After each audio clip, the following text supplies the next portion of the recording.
never thought betrayal would walk into my life wearing the face of the woman I loved. But the day I caught my wife in a hotel room with another man, I didn't just lose her. I gained a chance at the sweetest revenge.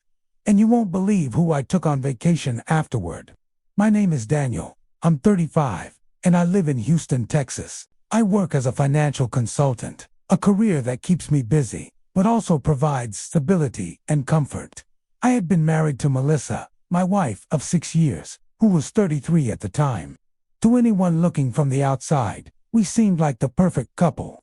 We had a comfortable house, steady careers, and a circle of friends that often described us as couple goals. I adored Melissa. I worked long hours, not because I wanted distance, but because I wanted to give her everything: dinners, trips, surprises. I thought she appreciated it. On weekends, we'd binge-watch shows, cook together, and laugh until midnight. I truly believed I had married my best friend. But sometimes, the people closest to you are the ones holding the sharpest knives. It started with little things. Melissa became distant. She was on her phone late at night, smiling at texts I wasn't part of.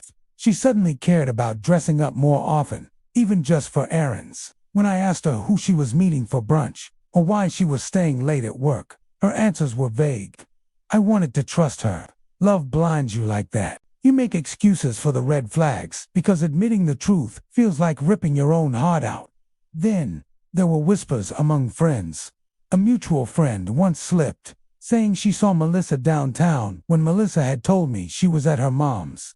I brushed it off, but my gut twisted, and then came the late nights, the unexplained absences. I told myself I was overthinking until I couldn't ignore it anymore.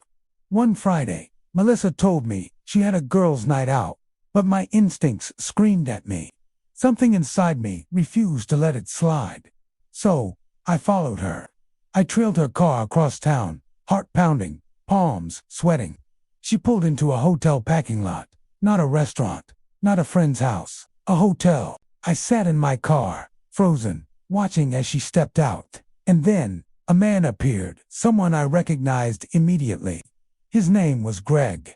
Not only was he married, but his wife, Claire, was Melissa's close friend.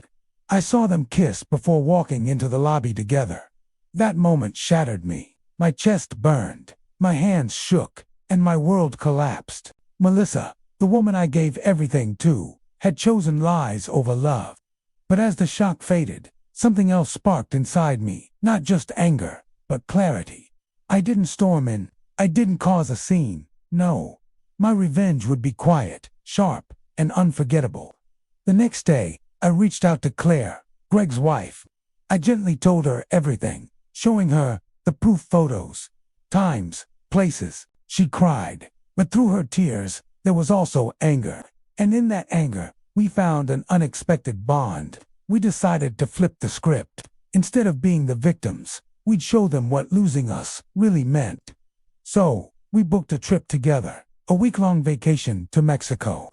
We didn't go as lovers, but as partners in poetic justice. We posted photos, laughing on the beach, sipping cocktails, enjoying dinners by the ocean. Melissa and Greg saw every single picture.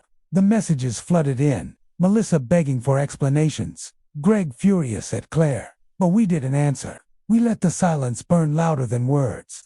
For once, they were the ones left behind, watching us live freely while their lives collapsed around them. Eventually, Melissa and I divorced. It wasn't easy, but it was necessary. Claire divorced Greg too. The vacation wasn't about romance. It was about reclaiming our dignity, reminding ourselves that we deserved better. I walked away lighter, stronger, and finally free. I poured my energy into my work, my health, and rediscovering joy in life. Looking back, I realized this. Betrayal doesn't define you. How you rise after it does. Sometimes, the sweetest revenge is not destroying someone else's life. It's building a better one for yourself.